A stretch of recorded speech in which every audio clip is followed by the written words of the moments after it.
साल से दिल्ली में आम आदमी पार्टी की सरकार है। दिल्ली के स्कूलों की बात करें, आम आदमी पार्टी बोलती है उन्होंने स्कूलों पे बहुत काम करा है। आप लोग शायद सरकारी स्कूल के छात्र हैं, क्या लगता है कुछ स्कूल में काम हुआ आप लोगों के? हाँ जी, जब से हम स्कूल में गए हैं हमें बहुत फैसिलिटीज हैं, जैसे कि पानी वगैरह ठंडा वगैरह आता है और बैंक में पैसे आते हैं और डेस्क वगैरह भी साफ वगैरह होते हैं, अच्छे डेस्क होते हैं। पहले लकड़ी के डेस्क थे, अब हमारे स्कूल में बहुत अच्छे डेस्क बन चुके हैं। एजुकेशन की बात करें, पढ़ाई की बात करें, ये कहा जाता था कि दिल्ली के सरकारी स्कूलों में या देश भर के सरकारी स्कूलों में पढ़ाई नहीं होती, खाली बच्चे टाइम पास करने जाते हैं। कुछ पढ़ाई होती है सरकारी स्कूलों में? हाँ, पहले से बहुत ज्यादा चेंजेस आ चुके हैं। पहले टीचर्स भी नहीं आते थे और अब टीचर्स भी रेगुलर आते हैं और रेगुलर पढ़ाई होती है। और जैसे कि प्राइवेट स्कूल की एजुकेशन है, मेरे अकॉर्डिंग इक्वल है। प्राइवेट और गवर्नमेंट स्कूल की स्टडी और टीचर्स इक्वल है।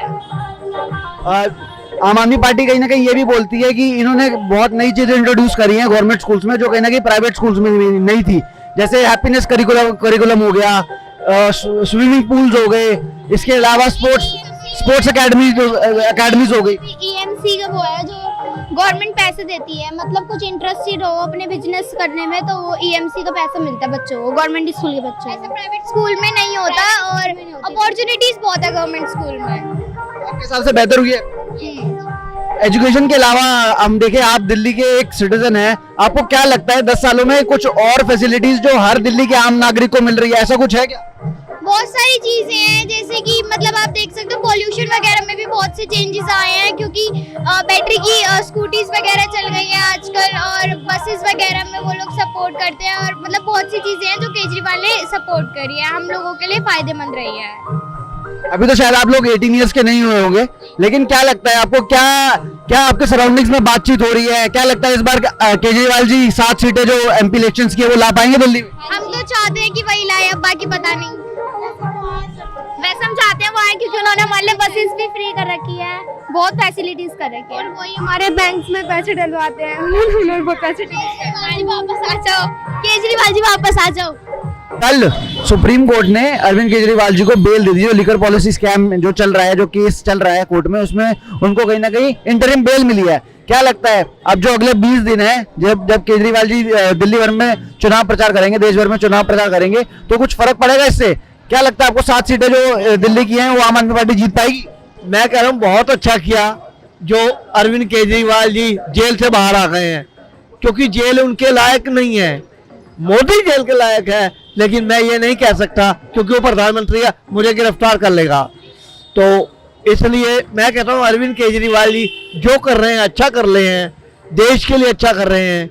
अगर कुछ वो फ्री में दे रहे हैं तो जनता भी तो उन्हीं की है, क्योंकि जनता, हम ये नहीं कहते कि हम जनता मोदी की है, क्योंकि मोदी ये कहता है कि मैं भारतवासी हूँ, जनता मेरा परिवार है, जबकि असली बात नहीं है। सबको अपनी माँ क्यों नहीं कहता वो, या सबको अपना बाप बना ले तो दुनिया क्या कहेगी कि कितने बाप हैं तेरे, तो बड़ी मुश्किल हो जाएगी उसके लिए। ये गाली नहीं है कि कितने बाप है उसके, ये उसके लिए सबक है कि अगर वो परिवार मानता है तो परिवार को कुछ देना तो चाहता नहीं, सब कुछ कहता मेरे पेट के लिए। अबे सिर्फ तेरा ही पेट लगा हुआ है, बाकी सारे पापी हैं।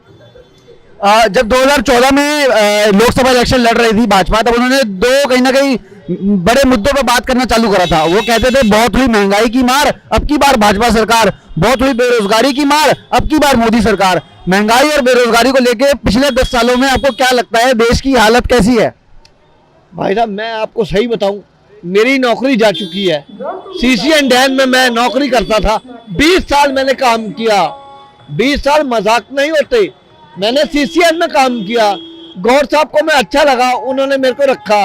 उनके बेटे को मैं पता नहीं पसंद नहीं आया या पता नहीं क्या बात हो गई, उसके बेटे ने मेरे को निकाल दिया, मेरी नौकरी चली गई। 10-12 हजार कमाने वाला आज ये कहता कि मैं भारत का नागरिक हूँ, तो ये गलत बात नहीं है, लेकिन कमाई भी तो होनी चाहिए। मैं बेरोजगार हूँ, मेरे को रोजगार मिलेगा तो भी अच्छा है, और नहीं मिलेगा तो ये दुनिया मेरी है, मैं जैसे चाहूँ इस दुनिया से प्यार करूँ, क्योंकि नफरत करना मेरा काम नहीं है।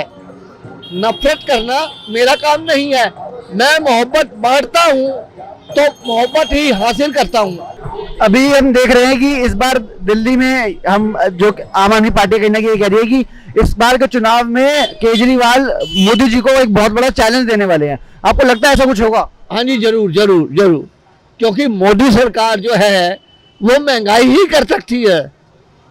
लोगों की जेब से पैसा निकलवाना मोदी सरकार की आदत है, क्योंकि बीजेपी किसी की धोती पर हमला कर सकती है, किसी को चोट पहुंचा सकती है, लेकिन हमारे केजरीवाल जी अगर चोट पहुंचाएंगे तो वो खुद दूसरे भाषण में बताएंगे कि यहाँ मेरे से गलती हो गई है, आई एम सॉरी, इस बार मुझे वोट दो, अगली बार ऐसा नहीं होगा। लेकिन मोदी कभी भी नहीं कहेगा कि मैं ऐसा नहीं करूँगा, क्योंकि प्रधानमंत्री अपनी गलती नहीं मानेगा और कभी नहीं मानेगा। केजरीवाल जी को ईडी अरेस्ट कर लेती है और उसी केस में हाल ही में सुप्रीम कोर्ट ने उनको कहीं ना कहीं इंटरिम बेल दे दी है। क्या लगता है इस इंटरिम बेल पे जो अरविंद केजरीवाल जी बाहर आए हैं, इससे दिल्ली की जनता पे कुछ फर्क पड़ेगा आने वाले चुनाव?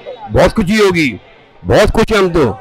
ये सब इनके काले कारनामे हैं बीजेपी वालों के। ये तंग करते हैं आदमी, जो काम करता है उसको उंगली करते हैं लोग, वो नहीं करना चाहिए इनको। आज तक कितनी गवर्नमेंट आई, कांग्रेस आई, बीजेपी आई, मैंने कितने इलेक्शन लड़े हैं, मेरी उम्र 80 साल की है। बीजेपी आई, कांग्रेस आई, कितने बिजली पानी फ्री नहीं करा, इन्हें आते बिजली पानी फ्री करा हमारा। इससे बड़ी आदमी कोई नहीं, ईमानदार आदमी है, बहुत बढ़िया आदमी है। मैं मर भी जाऊं फिर भी जीत रहेंगे। अभी केजरीवाल जी जैसे बाहर आए हैं, तो क्या लगता है उनके बाहर आने से इस चुनाव पे देश बहुत फर्क पड़ेगा, बहुत फर्क पड़ेगा, बहुत फर्क पड़ेगा। बीच में लोग डर रहे थे, मैंने केजरीवाल आ गया नहीं आएगा, हम देंगे केजरीवाल को वोट देंगे, जो अंदर रहेगा हमने वोट केजरीवाल को देना है, अंदर में बाहर मतलब नहीं है। तेरा झाड़ू मोड़ लगेगी हमारे घर के 122 वोट हैं, 122 वोट हैं, सारे केजरीवाल को जाएंगे। पिछले 10 साल से दिल्ली में आम आदमी पार्टी की सरकार है। अगर मैं बात करूं बेहतरी की, पुरानी सरकारों से कुछ बेहतर करा इन्होंने। अगर मैं बात करूं, स्कूल 5 स्टार बना दिए, हमारे टाइम में ऐसा 5 स्टार स्कूल नहीं था कृष्णनगर के अंदर। मैं 2 दिन स्कूल गया अपने, दिल खुश हो गया देख के, 5 स्टार होटल के अंदर आया हूँ मैं, दिल खुश हो गया, भाग हो गया मेरा। क्या अरविंद केजरीवाल जी नरेंद्र मोदी जी के लिए एक बड़ी चुनौती बन चुके हैं इस चुनाव में? 100% बने हुए हैं। ऐसा क्यों लगता है आपको? अब नया युग आएगा ना, तो पुराने की इनकी मोनोपोली है, जिसको जॉब पकड़ के अंदर कर दो, जो इनके खिलाफ बोला उसको अंदर कर दो, जो बोला उसको अंदर कर दो। इनका एक ही हथियार है, ईडी। 2014 में जब लोकसभा चुनाव थे तो नरेंद्र मोदी जी 2 नारे दिया करते थे स्टेज से देश भर में। वो कहते थे बहुत हुई महंगाई की मार अब की बार मोदी सरकार, बहुत हुई बेरोजगारी की मार अब की बार भाजपा सरकार। महंगाई और बेरोजगारी को लेकर आपको लगता है देश में पिछले 10 साल में कुछ सुधार हुआ है? कुछ भी नहीं हुआ, नथिंग एट ऑल। हमारी पेंशन नहीं बढ़ी, आज तक वही 1000 रुपये मिल रहे हैं। ईपीएफ की पेंशन जो आज 10 साल से केस चल रहा है कि मिनिमम पेंशन 3000 रुपये होगी, अब तक नहीं हुई है, 10 साल तो हो गए। महंगाई को लेकर कुछ कहना चाहिए? महंगाई तो बुरा हाल है महंगाई का, तो भाई महंगाई को कोई गवर्नमेंट कंट्रोल नहीं कर पाती है, लोग बड़ा रिश्ता नहीं कर पाए, लोग अपनी जेबें भरेंगे, महंगाई कम करेंगे, नहीं करेंगे। इस बार नरेंद्र मोदी जी और भाजपा देश भर में नारा लगा रही है अब की बार 400 पार। और 4 तारीख को पता लगेगा, उस दिन मेरा बर्थडे भी है।